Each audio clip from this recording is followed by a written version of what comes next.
चलिए आज की एक और बड़ी खबर पर हम चलेंगे और बड़ी खबर यह है कि नरेंद्र मोदी ने वडोदरा से नामांकन भरते हुए अपने शादी के कॉलम को इस बार खाली नहीं छोड़ा और उन्होंने ये स्वीकार कर लिया है कि वो शादीशुदा हैं।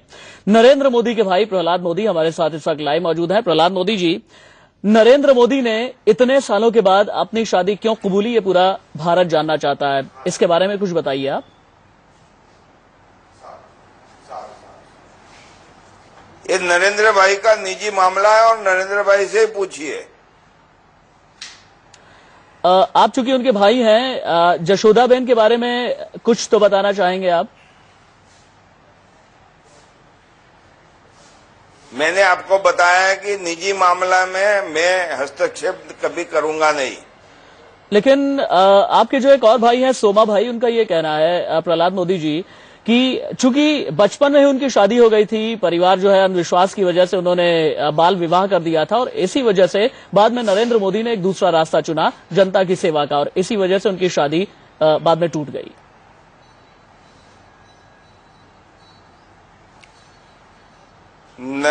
सोमा भाई मेरे पिताजी के देहांत के बाद हमारे कुटुंब में पूर्ण पुरुषोत्तम के रूप में माने जाते हैं।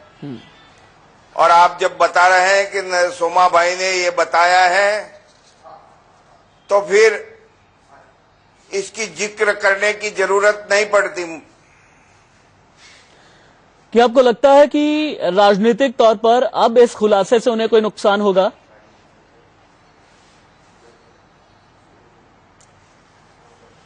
ये मेरा विषय नहीं है। दिग्विजय सिंह का ये कहना है कि देश की महिलाएं अब उन पर भरोसा नहीं करेंगी, इस बारे में तो कुछ बताएंगे। मैं इसलिए पूछ रहा हूं क्योंकि बीजेपी ने उन्हें प्रधानमंत्री के तौर पर प्रोजेक्ट किया है और अगर वो प्रधानमंत्री बनेंगे तो 125 करोड़ के हिंदुस्तान के प्रधानमंत्री बनेंगे। इसलिए मैं जानना चाहता हूं आपसे।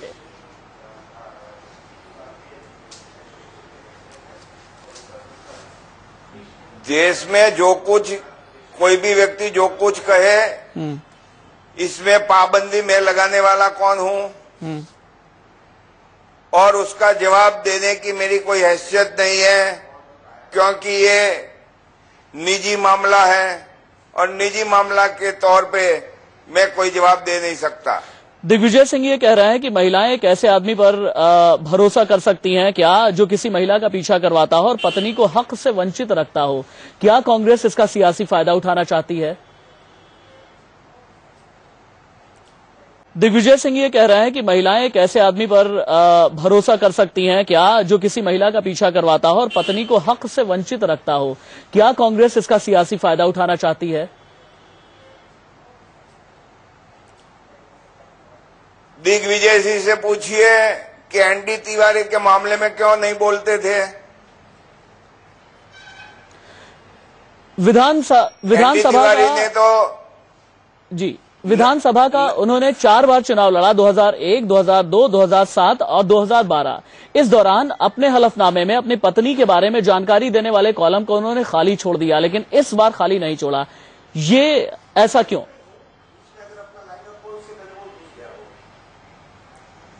उन्होंने खाली छोड़ा या भरा छोड़ा, लेकिन उन्होंने इनकार तो नहीं किया है ना पहले भी। लेकिन स्वीकार बहुत देर में किया।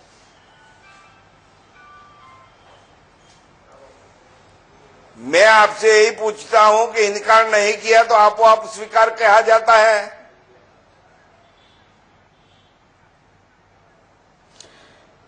देश के लोग, बहुत कम ही लोग ऐसा जानते हैं और देश के लोग जानना चाहते हैं कि शादी के बाद कितने दिन तक जशोदाबेन आपके परिवार का हिस्सा रही। ये निजी मामला है, मैंने पहले ही बताया, आप उनसे ही पूछ लीजिए। नीलांजन मुखोपाध्याय ने अभी एक किताब लिखी है, नरेंद्र मोदी की जीवनी लिखी है। उन्होंने ये कहा है कि शादी को इसलिए नरेंद्र मोदी ने गुप्त रखा क्योंकि आरएसएस में तरक्की की सीढ़ियां वो आगे चलना चाहते थे। इस पर आप क्या कहेंगे? तो ये आरएसएस में क्या है क्या नहीं, मैं तो एक सामान्य स्वयंसेवक के नाते आरएसएस में जाता था और खेल कूद करके घर आता था। तो आगे की बात तो मैं समझा ही नहीं हूं, तो मैं आपको क्या बता सकता हूं। क्या आप लोगों की जशोदाबेन से मुलाकात होती है प्रहलाद जी?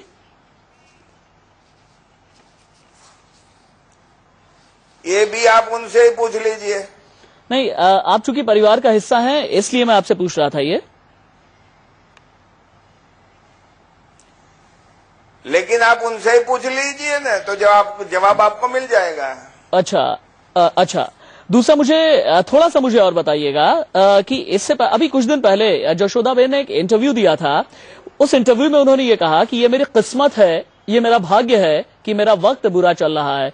क्या जशोदाबेन मोदी जी से आहत हैं?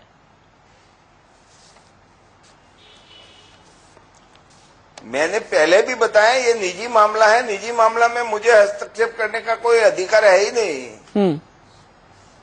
अच्छा, बस इतना बता दीजिए, चूंकि आप ठीक कह रहे हैं कि मामला निजी है, लेकिन चूंकि एक बहुत बड़े पब्लिक फिगर हो चुके हैं नरेंद्र मोदी, और नरेंद्र मोदी लगातार ये कहते रहे हैं। एक रैली में फरवरी में उन्होंने ये कहा था कि मैं अकेला हूं और मैं किसके लिए भ्रष्ट बनूंगा। जब 40-45 साल पहले जब भी दोनों लोग अलग हुए, उसके बाद कभी आमना सामना हुआ मोदी जी और जशोदाबेन का, ये बता दीजिए। आप नरेंद्र भाई से पूछ लीजिए ये सब बातें। मिलते नहीं ना नरेंद्र भाई, आजकल बिजी बहुत ज्यादा हैं, और इसीलिए हमने सोचा कि शायद आप और बेहतर बता पाए। तो मुझे अधिकार नहीं दिया है नरेंद्र भाई ने। चूंकि चलिए आज नहीं, लेकिन किसी जमाने में परिवार का हिस्सा रही हैं। लेकिन आप लोग कभी हालचाल लेने जाते हैं या नहीं जाते हैं? मैं ये बहुत निजी सवाल नहीं है, मेरे ख्याल से ये पूरा हिंदुस्तान समझना चाहेगा। आप लोग हालचाल लेने जाते हैं क्या कभी जशोदाबेन का? अरे हालचाल लेते हैं या नहीं लेते हो तो आप जशोदाबेन से पूछिए। अच्छा, आपके भाई हैं नरेंद्र मोदी जी, आपकी कोई बचपन की यादें मोदी जी से जुड़ी हुई? 12 साल में मीडिया वालों ने इतनी बचपन की यादें लोग समक्ष रखी हैं, अब बचपन भी चला गया और बातें भी खत्म हो गई, अब कहां से निकालूंगा। 2009 का एक इंटरव्यू है मेरे हाथ में। एक मैगजीन ने जशोदाबेन को स्कूल से ढूंढ निकाला था जहां वो पढ़ाती थी। उस दौरान एक इंटरव्यू के दौरान उन्होंने ये कहा था कि मैं कुछ भी नहीं बोलूंगी क्योंकि मैं अपने ताकतवर पति से डरती हूं। क्या जशोदाबेन आज की तारीख में नरेंद्र मोदी से डरती हैं?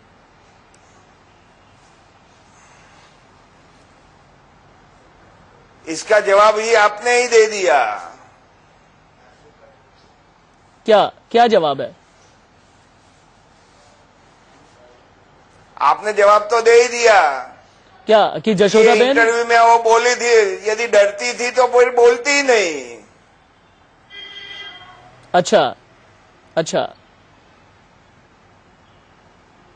मतलब आप स्वीकार करेंगे या नहीं करेंगे कि जशोदाबेन डरती हैं उनसे? आपका कहने का क्या मतलब है कि नहीं डरती? मैंने बताया ना, आपने जब मेरे को बताया कि एक मैगजीन में उनका इंटरव्यू छपा है, यदि डरती थी तो इंटरव्यू दिया ही नहीं होता। बस उतने में ही समझ लो, आपने ही तो जवाब दे दिया।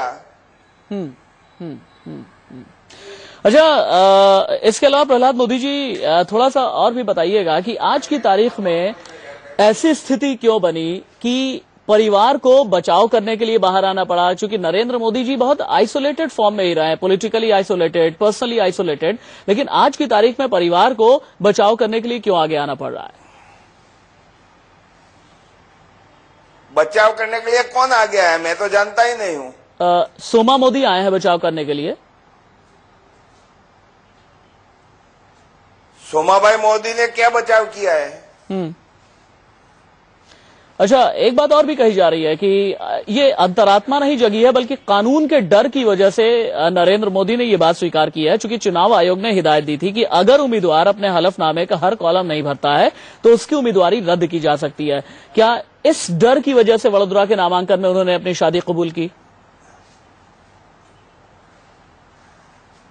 ये जवाब कानूनविद दे सकते हैं, मैं तो बहुत कम पढ़ा हुआ इंसान हूं। अच्छा, सोमा भाई मोदी ने यह कहा हुआ है कि हमारा परिवार चूंकि अंधविश्वासी था, कम पढ़ा लिखा था, इसीलिए कम उम्र में शादी कर दी जाती थी। इसके बारे में तो बताएंगे आप, क्या ऐसा था? क्या आपके जो माता पिता हैं वो कम उम्र में ही शादी कर देते थे और इसकी वजह से बाद में जब आप लोग बड़े होते थे तो चीजों में परेशानियां आती थी?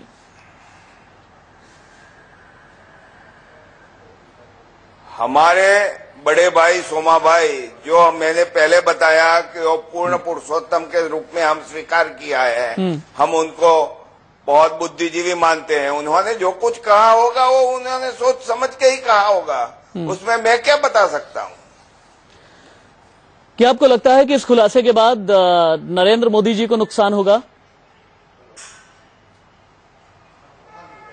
वो तो नरेंद्र भाई सोमा भाई जाने, जो विषय मेरा है ही नहीं तो मैं क्या बताऊंगा। इस खुलासे के बाद क्या नरेंद्र मोदी जी से आपकी बात हुई एक बार भी?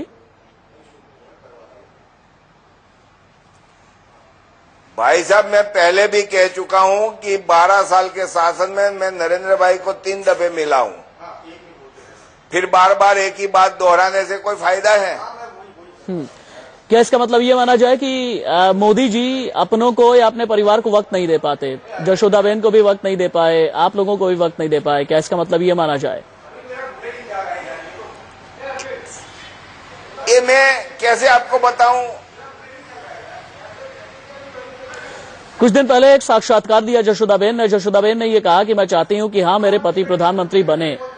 क्या ये ख्वाहिश या ये सपना, ये ख्वाब कभी परिवार के साथ उन्होंने शेयर किया? उन्होंने किया, कहा होगा तो उनको हम धन्यवाद देते हैं। ठीक है। प्रहलाद मोदी जी, बहुत शुक्रिया आपका। नरेंद्र मोदी के भाई प्रहलाद मोदी हमारे साथ में मौजूद थे। एक बड़ी खबर है, बड़ी खबर यह है कि नरेंद्र मोदी ने वडोदरा से जब अपना नॉमिनेशन फाइल किया, अपना नामांकन भरा, तो इस बार, हालांकि इससे पहले 2001, 2002, 2007 और 2012 के विधानसभा चुनाव के दौरान उन्होंने जब नामांकन पत्र अपना दाखिल किया तो उसमें विवाहित वाला कॉलम उन्होंने छोड़ दिया था।